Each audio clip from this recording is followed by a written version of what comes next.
My favorite mobile game this year is. My favorite mobile game this year is.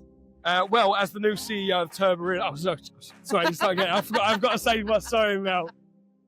I'm going to plug my own game. Sorry. Let's do a little dance. One of these ones, I think. Okay. And we're back. We're back.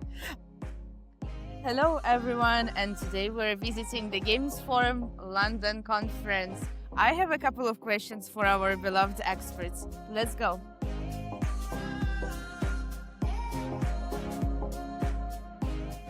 Hi, I'm Josh. Welcome to Gamesforum and Appsforum 2025. I'm Monica. I'm from KashKick. Oh, hey, it's Matej Jurček from Pixel Federation, the ASO and growth guy. Amazing. And the wizard. I am Michał Tuna-Bubernik. I'm from Pixel Federation. I'm head of marketing. I'm mostly responsible for leadership and management of the marketing team. Hi everyone, it's Evelyn from EHVM Capital. I'm Dan. I'm the growth lead at Stash. My name is John Wright. I'm the CEO of Turborilla. And what are the top 3 trends in mobile gaming that we should expect in 2026? From my side of what I stand, I would say that personalization will be something that it needs to happen, especially with the rise of AI. We need to get better at it, and whoever figures this out quickest will win the game. I think, again, biased, rewarded will continue to boom, and will be a part of a marketing mix, like closer and tighter marketing mix for mobile game publishers. But I think that this will change to being a smaller portion in terms of the platforms that are actually in the system, in the market. So game publishers will work with smaller amount of rewarded platforms to tighter the relationships and collaboration. And the third one, something that's been really interesting to me is live ops and how games are basically being built. So like the monetization and like live ops strategy for games and apps, because part of the thing that makes the game successful is also the monetization and the mechanics inside the games. 26 already? Yeah. AI. Okay. AI twice, I'd say, and then I'll go with AI.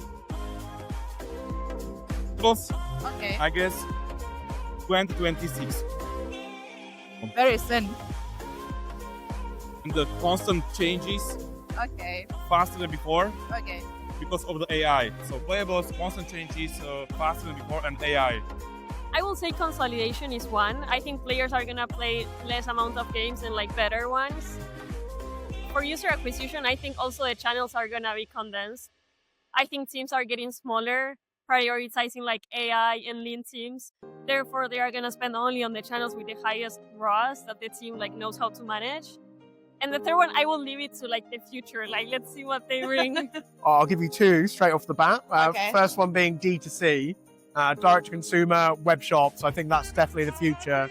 John Wright mentioned it in his panel this morning, and it's interesting to see more and more studios now looking to explore that space. Very exciting.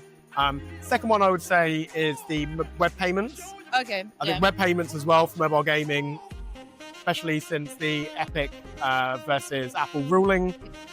Studios now are looking to migrate IAP away from the App Store. So looking at mobile payment providers to do that, where you can save yourself 30% on IAP revenue. So I'd say those are the two big ones for me, for sure. The top 3 trends for next year. They're things that we've been speaking about for a while. I don't think there's going to be something like completely 100% new, but the things I would say, D2C is going to get continued support and adoption across the bulk of companies. AI adoption is going to become ever more important, and as we know, in monetization, it's becoming ever more important, not just on user acquisition side. And then I think probably the third one for me is around platform. So again, nothing that I don't think anyone has not heard of, but the cross-platform thing for me, I think, is just studios are starting to think in a cross-platform first perspective, and people like want to have the choice of where they game, how they game, and like for me, I would love to have the ability to go home, put my PS5 on, and I would also love to And continue playing when I'm on the run on my phone. You know, so yeah, That's great. so those three for me.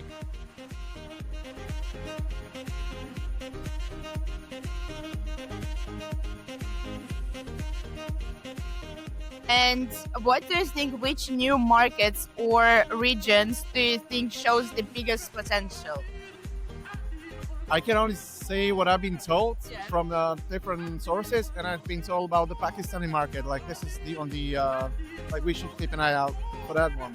So we'll see. I mean, in terms of development, of course, Cyprus, Romania, Turkey. In terms of monetization, it's still gonna be the US later. Yeah. Okay. For payments, definitely the US, because that's kind of where it's all started. But broader than that, I think the Turkish market is extremely interesting. Got a lot of studios over there that we're currently speaking to. They're very forward thinking when it comes to new initiatives, trying out new things. They're very open to exploring. The Israeli market as well is fantastic. That's always booming. Some fantastic studios there that we know really well. So yeah, for me, those two are definitely key, as well as the US. Yeah, so I think obviously like the most notable one over the last couple of years would have been Turkey, but I think Turkey is now like a dominant force. I would say Middle East is obviously doing really well right now, and we've seen a lot of investment, a lot of talent is happening there, a lot of accelerators. And if not the Middle East, I would like to say some outside ones like Mexico, I think are also growing in a good rate. Interesting. Okay. Many people say Turkey, but no one said Mexico. So that's an interesting Yeah, look, one. but the thing is, Turkey's already a big region now. Like, if you look at the smaller countries that have a lot of potential for growth, like Mexico is next to the US. Yeah. A lot of the percentage, high population country. There are definite expertise and professionals in Mexico City and affluent people with money, and yeah, I just think Mexico's a country that I think will start doing more in our space. I guess Vietnam. Vietnam. Interesting.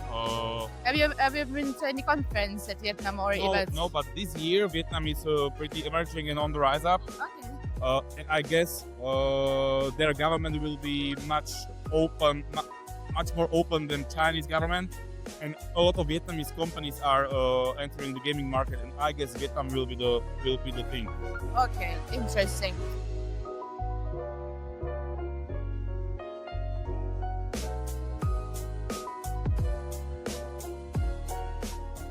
And how do you think, how is AI shaping studios create dynamic content and player experience?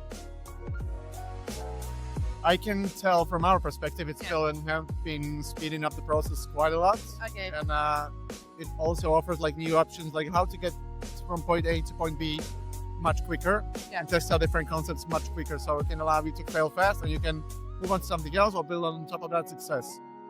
That's what we do. Amazing. What's the most exciting trend in mobile gaming right now? Well, I might be biased, but KashKick is a rewarded platform, and there is this boom about rewarded. I think this is something that is super exciting because you can see so many rewarded platforms booming and happening, all over. It's just about doing it right, and I'm actually excited to be in the space where people can play games, people can do stuff, and they can be rewarded for doing it. So, cashback is so popular, and I think rewarded platforms is an exciting addition. And what about women in games? Do you know any groups that support or any events that will happen where we can find them? There are a few happening. I know there is a really big one that is happening in Las Vegas around the MAU. There is like a big event happening. I actually might be starting something of my own. I don't want to jinx it just yet, but next year around PGC London, I want to do Women in Mobile event to invite all the amazing women in the industry. Because as you can see around, although there is many women around us, it's pretty still male-dominated industries. I really want to get us women together, connect, talk about the experience, and then see where it takes us.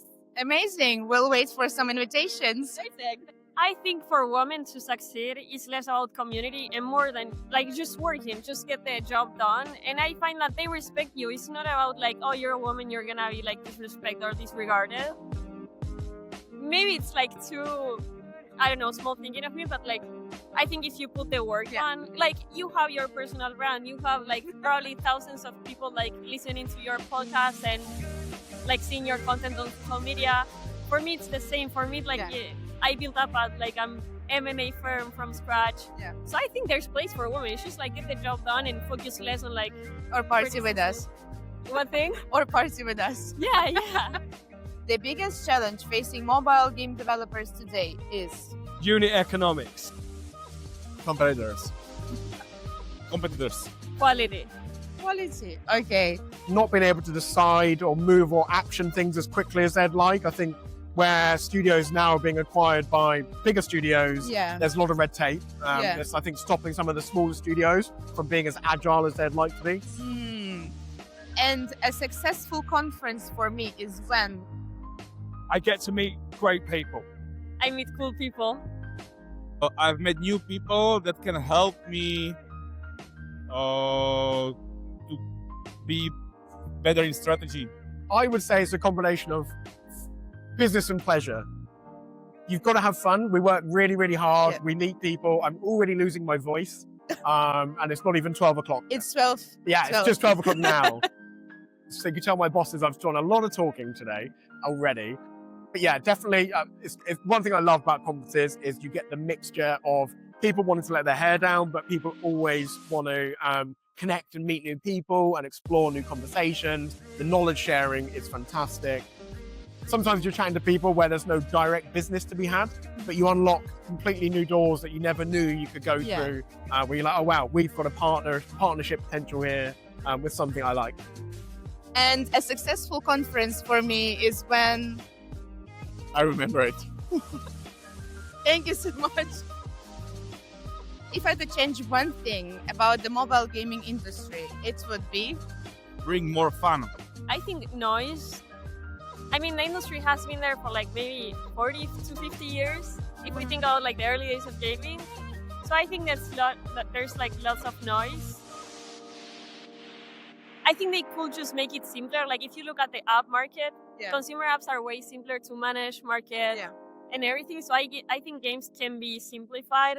And hopefully there's a company that is going to show us the way on like simplification of everything gaming. Geography, just opening up the geographies a little bit more. I think one of the biggest issues at the moment, certainly from a service provider's perspective, is that everything is quite segregated or siloed. Turkish studios typically like to work with Turkish providers, Israeli providers, in the US as well. That's why I really like coming to England. Obviously, here you've got a whole mix of people all working together. So I think from my side, it would just be better if it was just an open market, not necessarily specific to geography. No layoffs. My favorite mobile game this year is... Solitaire. Okay. Mobile Legends. Mad Skills Motocross 3. Thank you guys for joining us today during the Gamesforum London. Look who's here. It's Banksy. Let's ask a question. What do you think are the top 3 trends in mobile gaming industry for the next year? Creativity. More creativity. And be brave. Amazing. See you at the next conference.